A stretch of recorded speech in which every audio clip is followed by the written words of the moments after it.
Paul tells Timothy in his first letter to Timothy, chapter 4, verse 7, he says, train yourself for godliness. Verse 8, for while bodily training is of some value, godliness is of value in every way, as it holds promise for the present life and also for the life to come. Oh, wow. Your training, he's saying bodily training has its benefit, but what about your godly training? Training in godliness. And if you think godliness is obeying a list of rules and such, that's godliness. No, godliness is to tune into who you are in the Spirit, tuning in to your true identity, getting rid of the false beliefs about yourself, tuning out of that, and tuning into the truth. And if you don't live in His grace, you'll never discover the truth about your identity. You'll be working and trying and struggling to gain something that He's already given you. It's a gift for you. But religion tells you to work it to get it when you already have it. Hey, you can develop what you have just like muscles, Talking about bodily training, you already got muscles. They're already in your body, but you can train them, develop them, but you already have it. You're not trying to gain new muscles. You already have the muscles, but you're developing what you have. You understand? This word for training, by the way, gymnasia in Greek, it's from the Greek word gymnazo. Where can we find gymnazo? Peter's second letter he wrote, verse 14 in chapter 2. They. So he's not talking about us. He's talking about they, someone else. Not those of you that believe in Christ, in who He is for you. For those of you that don't want to be in a bubble, a matrix. For those of you who have chosen that you want to be awake, not asleep. That you want truth. You don't want lies. That you want light. You don't want darkness. People are saying light is all this other stuff, but when the foundation is not Christ, they don't recognize Him. That's not who we're talking about as far as you go. But when He says they, that's what we're talking about. People that don't recognize Him, that whether it's unwilling or whatever it is, they have eyes full of adultery. Insatiable, meaning that they can never be satisfied. Insatiable, it's that craving that never gets satisfied. Insatiable for sin. They entice unsteady souls. They have hearts trained in greed. And then he calls them accursed children. Accursed. That's a strong word. Katara in Greek. Katara, curse. So that's, there's people that actually trained themselves. They develop these things, eyes full of adultery, right? Adultery is not just a physical thing. It can be spiritual. But when you take it to the physical, eyes full of adultery, those are like the dudes that are just always thinking, whether they're married or even if they're single and they're looking at a married couple or people they're dating, they're always lusting, checking out, wanting, I want to have sex with that person, that kind of stuff. They train It's crazy. Their eyes are full of adultery, insatiable for sin, meaning they want to do something that's crossing the lines. If somebody's married, they took a covenant vow together. And when somebody else doesn't respect it, even if you don't go up to somebody else and try to, hook up with that guy's wife or whatever, or women trying to hook up with a woman's husband or whatever it is, even if you don't do it, it's just the whole inward that's what you want to do, right? Because you're training yourself. You're insatiable. You can never be full enough. You want more, more, more. It's just a greedy lust. They entice unsteady souls. Entice. Deliazo in Greek, it means to lure. Lure. See, this is just people that have just completely given themselves over to evil, and they train in it. They have hearts trained in greed. In greed. Greed, lust. Me, right? Take. They are accursed. So sad, right? There's only one that can break that curse. That's Christ. So this word for train, going back to what we were talking about, what Paul said to Timothy, we have this Greek word gymnazo. That's where we get the word gymnasium, or gym for short, gym. And what gym means is to train naked, right? So just like church is humans that gather together. So it's not really the building, although you say go to church. And just like we say go to the gym, right? Gymnasium, but what it actually means is you're going to train. So it's not so much the building, although we all call the building the gym. What gym do you go to and all that? But it means to train naked.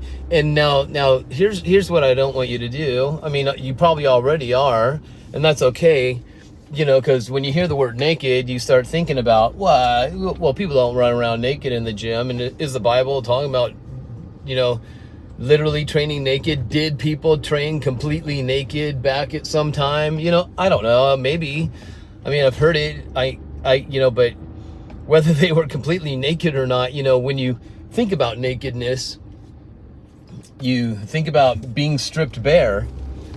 And, when you're at the gym, some people cover up more than others.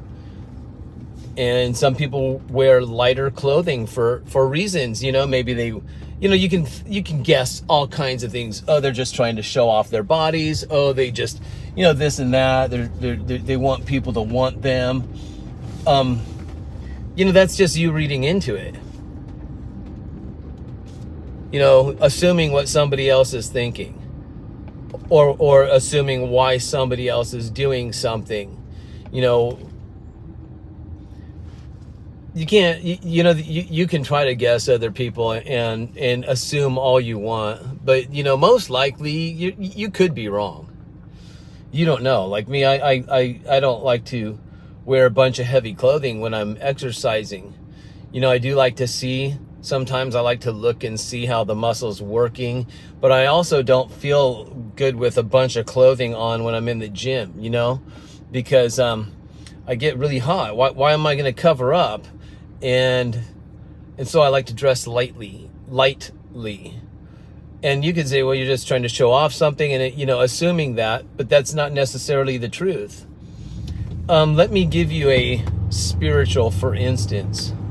I realize that on my channel here, Ultimate Mordecai, I'm hoping to have like the effect on you guys of my ministry is kind of what I do is I'm teaching how to train naked, training naked ministries. I could probably call this.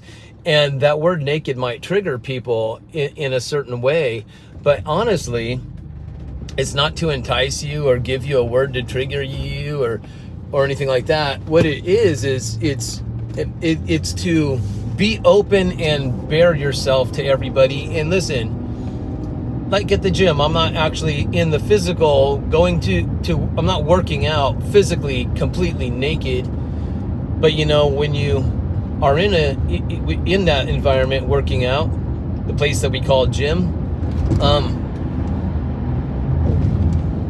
you're kind of exposed in a way because, you know, even if you're covered up, people are always checking each other out. You know, guys look at each other up and down. It doesn't have to be sexual. They're just kind of comparing, you know, and girls, you do the same thing. Girls are always checking each other out. And listen, girls have this thing where, you know, they go to a gym and they're always being, I was just telling a girl this earlier today at gym, a friend of mine, like, you know, guys are always gawking at girls. They're always looking at girls, right? It's just something that they do. And girls look at girls too. They look at them, you know? And so when you're in a gym, you have to expect that people are going to look at you, and they might even judge you, critique you. That's what makes it tough for a lot of people to go to the gym, because they're not comfortable with people staring at them and critiquing them, and then you got to wonder what those people are thinking about you. Like, you know, there's people that assume wrong, by the way. I was working out at the gym one day and I was stretching my triceps, you know, the back of your arm muscle, and so I stood against this kind of this pole thing that was on the wall of the gym, and I was stretching my triceps, and I was just kind of doing my thing in my own space, you know. And suddenly this girl, there's a set of stair climbers in front of me, and this girl jumps off the stair climber that she was at, you know, probably about 8 feet away from me or so. She jumps off it and she's right in my face. I mean, right in my face. She's like, "You can do that somewhere else." And I'm like, what? Caught me off guard. Because she was accusing me of something. Like she was there to discipline me, scold me because I did something wrong and offensive. She's assuming, "You can do that somewhere else." And I'm like, "But I'm using this to stretch."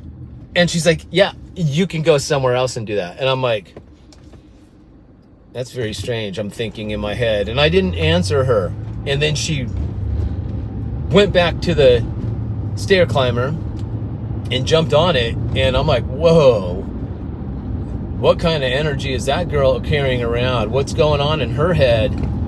You know, she just released something on me that she was containing inside of her. And she kind of exploded. Did it hurt me or anything? Well, no. But obviously she's thinking something about me that wasn't true. But in her world, it's true. And, you know, I have to actually see this girl at the gym all the time. And she just walks around with that kind of energy, like she's a time bomb ready to explode on anybody. And I feel sad for her. And I actually thought about her today when I saw her walk by, and I started thinking, Lord, I need to pray for a person like that. You know, I don't assume that I know. I'm not trying to say I know what's going on in her head, but obviously there's some false stuff going on in her head, and she has false assumptions too. And you know, I don't know if she remembers my face, if she remembers that event, or if she goes up to so many people she can't remember who she told off anymore. Maybe she does remember me, and I have to go in the gym and accept the idea, the thought anyway, that perhaps this girl thinks I'm a pervert. Because I was thinking about, what'd she go off on me for? Well, you know, she's walking on stairs and I'm behind her and I'm stretching, and I think she thought I was checking out her butt, and it triggered her. And so she came and told me off, and I'm like, man, you know, but I wasn't checking out her butt. I was just stretching and doing my own thing, listening to whatever I was listening to, you know, maybe a podcast or something or music. But, you know, I have to go to the gym and just think, wow, this girl, you know, if she remembers that, she probably still thinks of me as a pervert. Do I need to walk up to her and say, excuse me, hey, you remember that time that you told me off? And oh, I just wanted to let you know I wasn't looking at your butt. No. You know, if you feel it necessary to do something like that, to go make peace with somebody, go ahead. I don't feel the need to go make peace about the situation. I'm going to just go ahead and let her think what she wants, right? She's going to think that way anyway. And it's almost like if I went up to her, it's almost an admission of guilt in my mind anyway, you know, so I don't want to do that. I'm just leaving it alone. Let her think what she wants. But the one thing I can do is pray for her, you know, and I make it a point never to stand anywhere near she's working out. You know, I don't need her to assume anything else. So, you know, what I'm saying is, you might be one of those people that's uncomfortable at the gym because you're sure people are staring at you, criticizing you, you know, looking you up and down. And women, you know what? I feel for you because I see how men look. I see them gawking at you guys when you walk by, and I see other women looking at you too when you walk by. What a whew. I mean, that must be draining, you know. But anyhow, we can't really assume what people are thinking, you know, and because like I said, that girl is if that's why she told me off, because she's assuming that's what I'm seeing. I'm even assuming she thinks I'm looking at her butt, but I have no idea why she would have yelled at me other than that. I mean, I can understand if you're standing too close to somebody in their space, because today, you know, if you're like 6 feet, if you're closer than 6 feet to a person, they freak out because, you know, the news media told them they got to stand 6 feet away from each other. And so they believe that that's the safe distance for everybody. But I wasn't standing 6 feet near her.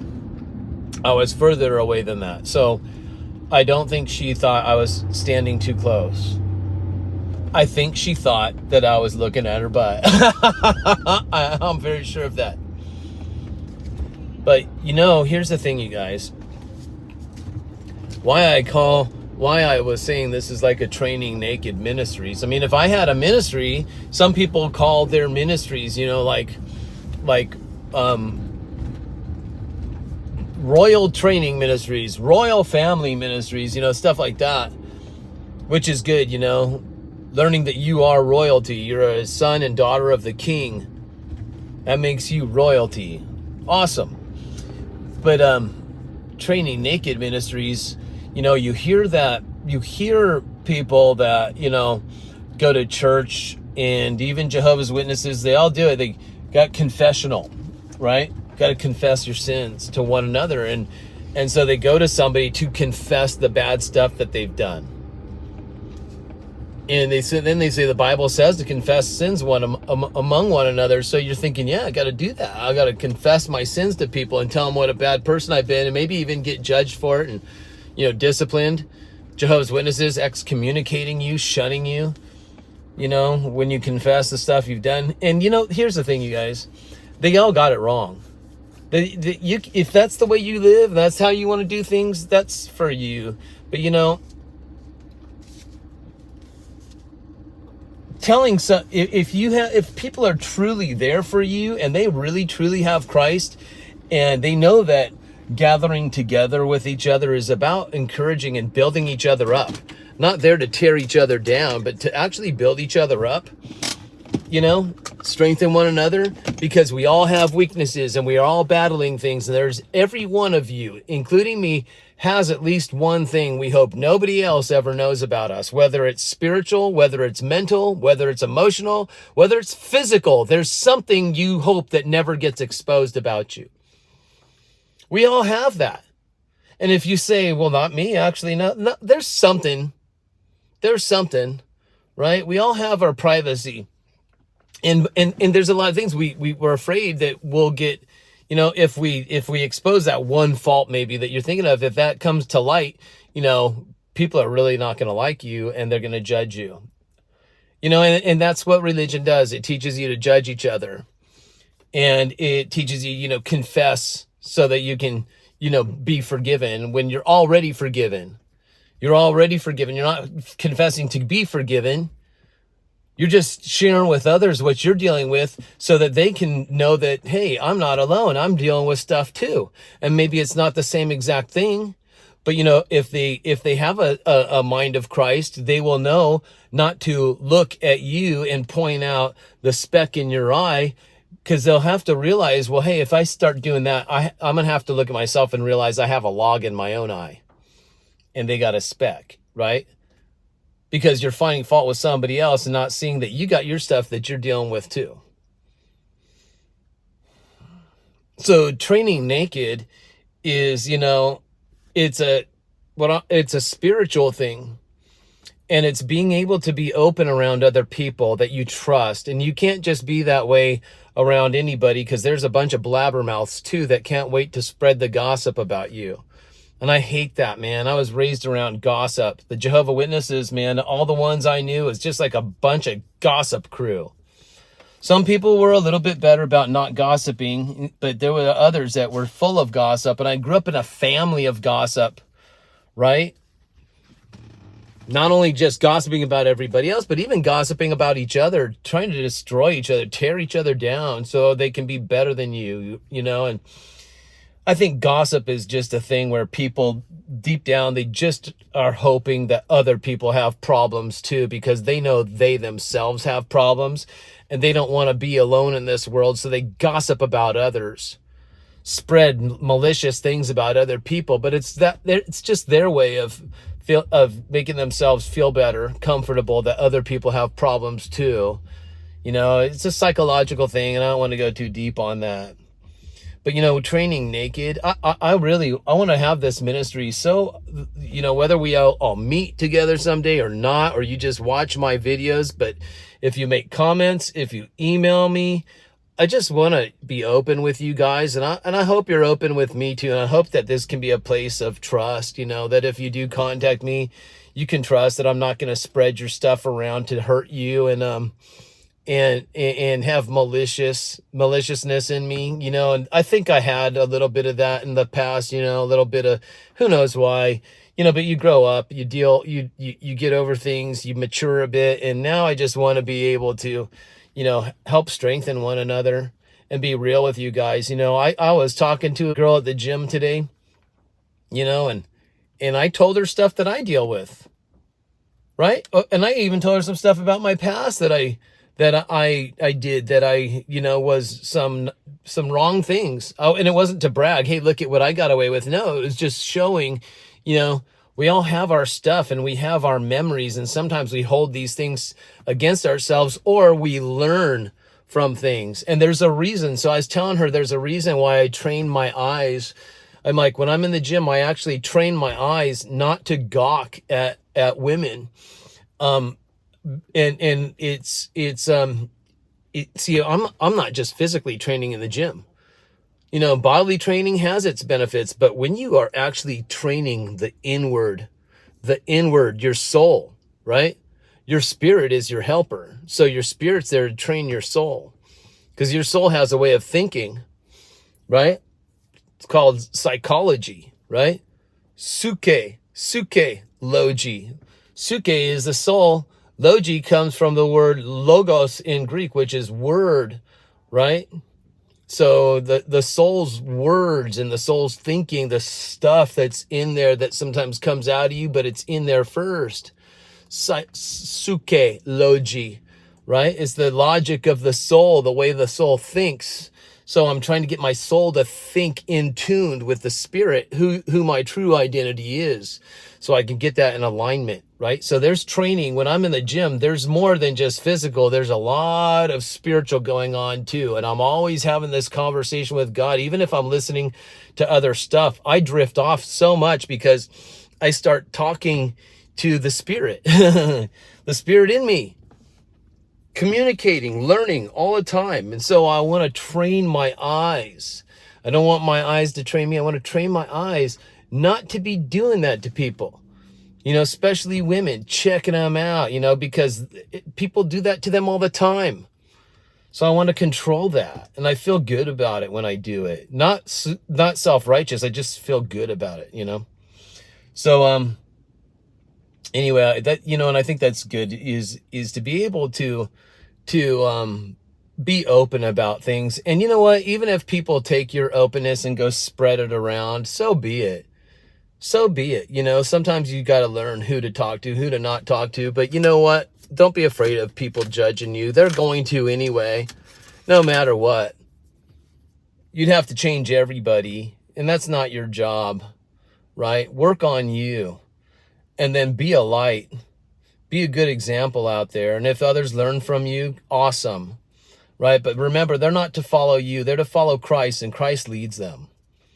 Just remember that. Anyway, I love you guys. I hope this has blessed you. And so, you know, working out naked or training naked, yeah, train naked, meaning be open 100% with the Lord, right?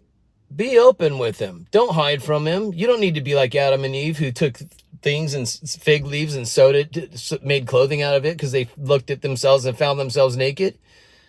So they were trying to cover up. It was just a symbolic thing of them covering up their sin, you know, because sin consciousness entered into them, right?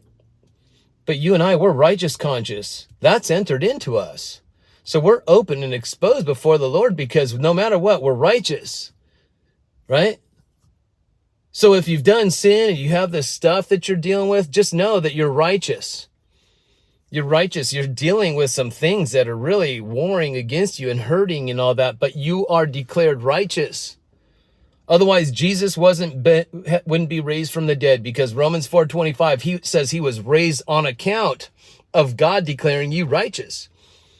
So God declares you righteous, and then Jesus is raised from the dead. And how that all works, that's for another video. So if you don't believe you have been declared righteous, then you can't believe in the risen Christ. You got to believe in a Jesus that's dead and buried and gone, right? And that would not make you a believer. If you believed that, you'd be a non-believer. So anyway, all right, I got to get going. I love you guys. Have a great day, and we'll talk again.